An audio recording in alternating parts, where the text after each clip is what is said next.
Hello everyone, Juxtaposition here. Today's video will be entitled The Mark of Gideon, and this refers to a Star Trek television science fiction episode concerning the Hebrew word Gideon.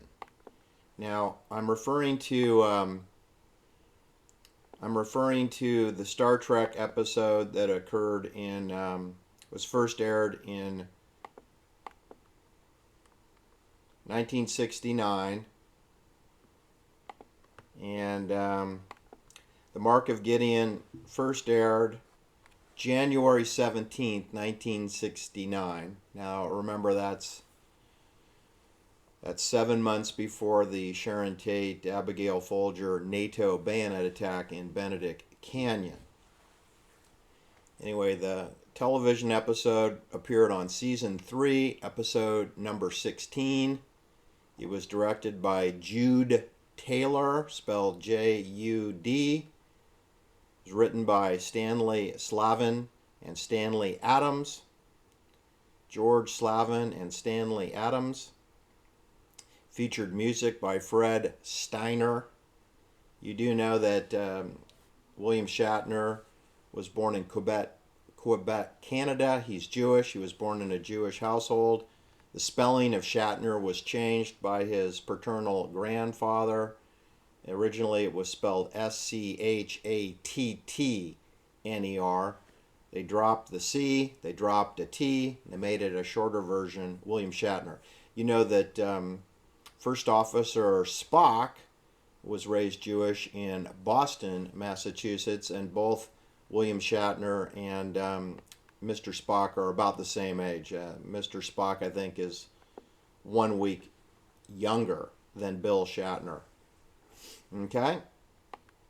Anyway, the Mark of Gideon is of course, a double and triple meaning word. So let's just discuss the word Gideon for a moment. Okay, Gideon is a Hebrew word, and it's referred to in the Bible.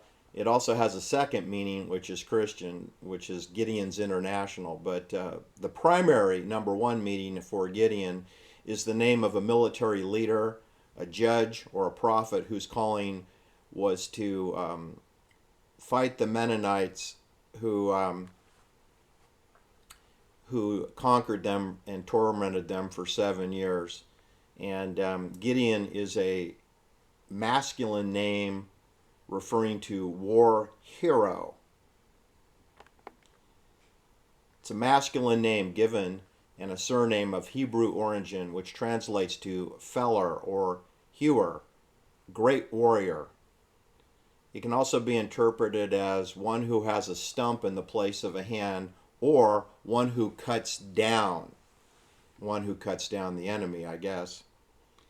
Anyway, then the secondary meaning for Gideon is Gideon International, which is a non-profit group of businessmen and women, the wives of Christian businessmen who want to tell you about Jesus. That's Gideon International, and I don't think that is the meaning that was used or intended for the Mark of Gideon in Star Trek.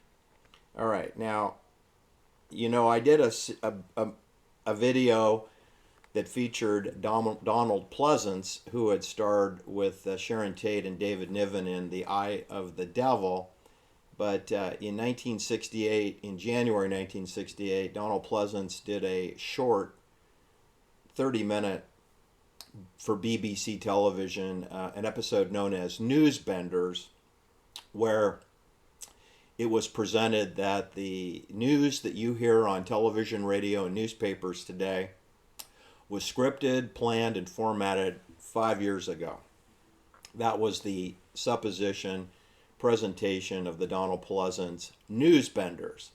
Now, I completely agree with that concept, although with respect to the COVID operation, the COVID pandemic, I'm going to say that that's been in the can for a minimum of 50 years and perhaps 500 years, okay? I mean, they always, the people who run our world, which typically are associated with banking and classification control, they have grandiose plans for population control or limiting population or depopulation or sterilization or herding the sheep in the ways that they feel that their anthropology beliefs are. So I want to read you a little bit about the plot line for the Mark of Gideon. Okay, this is in the third season of Star Trek. This is not to be confused, people, with in the first season of Star Trek they had another computer simulation show that, of course, forecasted the Aaron Valente final last words. Aaron Valente, age 33, whose last words spoken were, "It's all a game, it's a thought experiment, we're in the Matrix," meaning that we're in an artificial intelligence computer simulation world of mendacity, lies, and fraud, and that people falsely mistake lies for the truth and fake history for true history, and they believe in fake news. But before that, in 1967, we had an episode of Star Trek known as A Taste of Armageddon, where Captain Kirk and his first officer Spock have to save their ship's crew when they are declared all killed in an action of a bizarre computer simulation artificial intelligence war, where the actual deaths must nevertheless occur in an orderly fashion, where you report to an extermination chamber to be killed. In other words, there were two planets that the USS Enterprise stumbled across, and the two planets were at war with each other, but they had a treaty. It wasn't a peace treaty, it was a war treaty, where they agreed to run their war games via a computer, and that casualties would be emailed to the loser, and then they would round up people in that zip code to report to a death chamber to be exterminated. And this was neater and cleaner than actually waging war and having to clean up the mess. This made war a more sanitary version, more socially accepted form of warfare.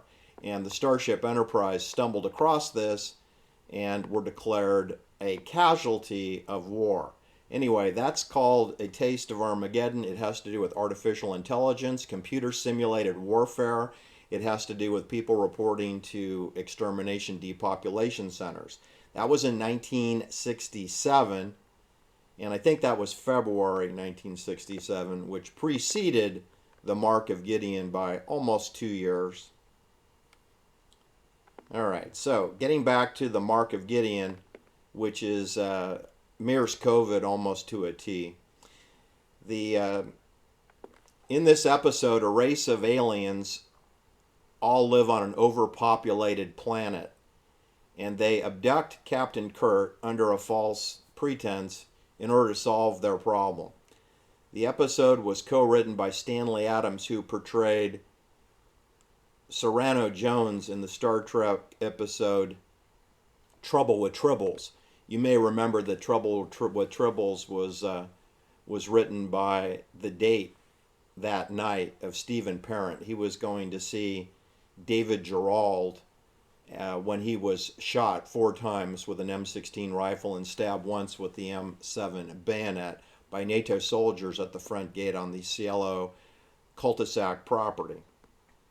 Anyway, you see that William Shatner comes in and out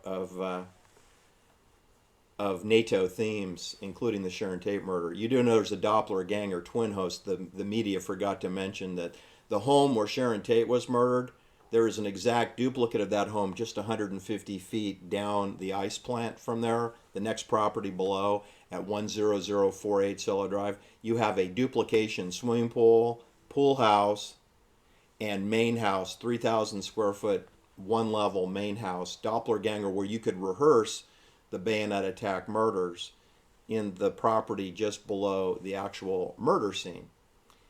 And so the concept of a doppelganger applies to the Mark of Gideon and William Shatner because the captain beams down to the planet of Gideon, but instead he arrives at a doppelganger twin of the USS Starship Enterprise. without any crew members. So Captain Kirk finds himself where he thinks his coordinates took him to Gideon, but he actually is beamed to a look-alike empty United States Enterprise, whereupon he meets the daughter of the president of the prime minister of Gideon. Anyway, let me continue on. The Federation Starship Enterprise arrives at the planet Gideon to discuss diplomatic relations with this overcrowded planet. The Gideons will permit only one representative to beam down to the planet. Captain Kirk is chosen to set foot on the planet.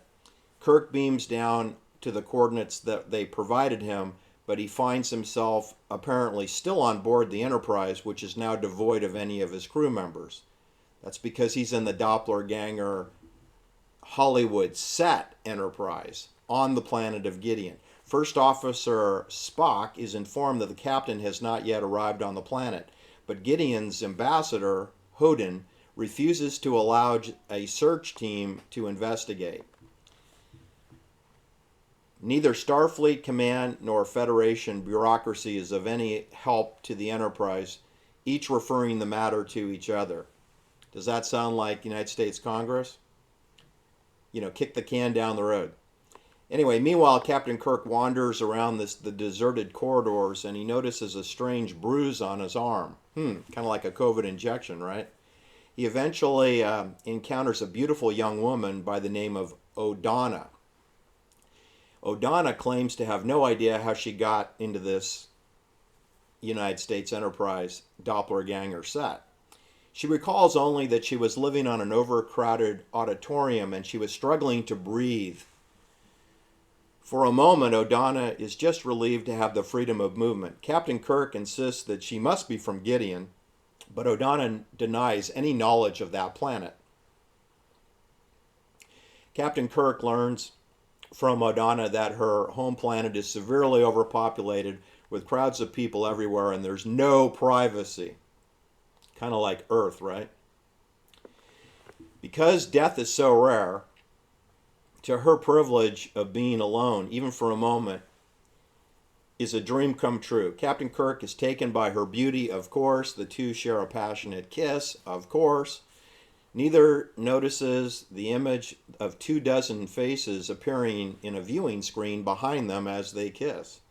Captain Kirk and O'Donna leave the bridge. Kirk hears strange sounds outside of his ship, which we now is a studio.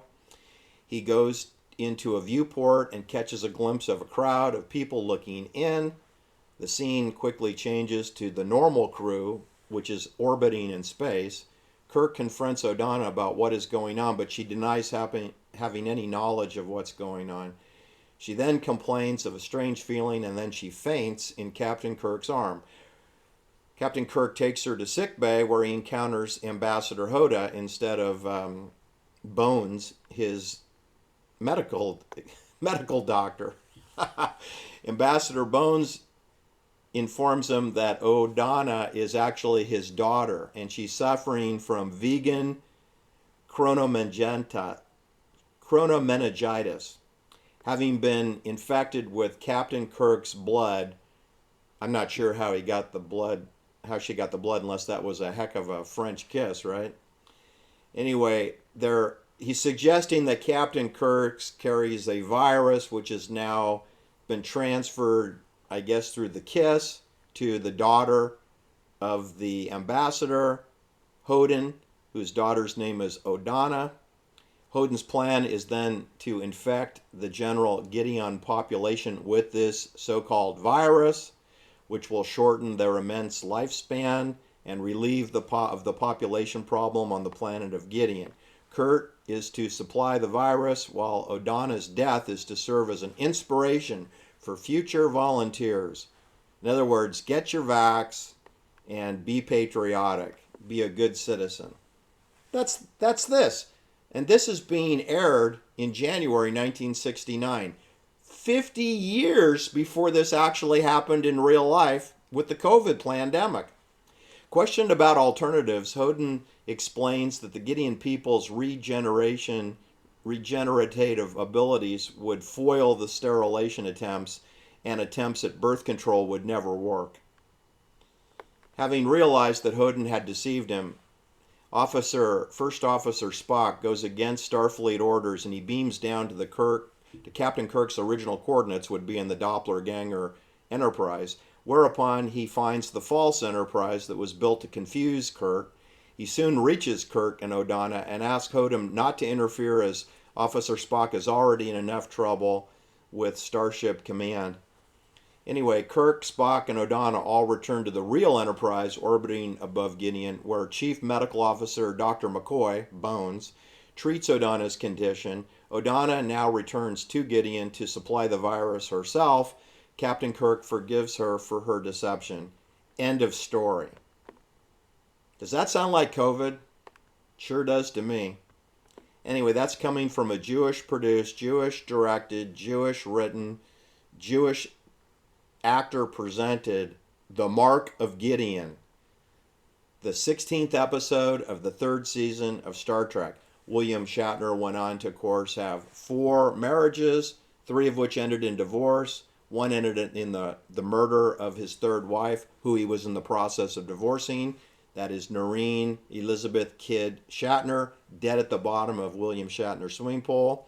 On the 30th year anniversary of Sharon Tate's murder, which is August 9th, 1969, the year of the Mark of Gideon, Sharon Tate was murdered in Benedict Canyon. 30 years later, William Shatner's 3rd wife was murdered at the bottom of his swimming pool on August 9th, 1999.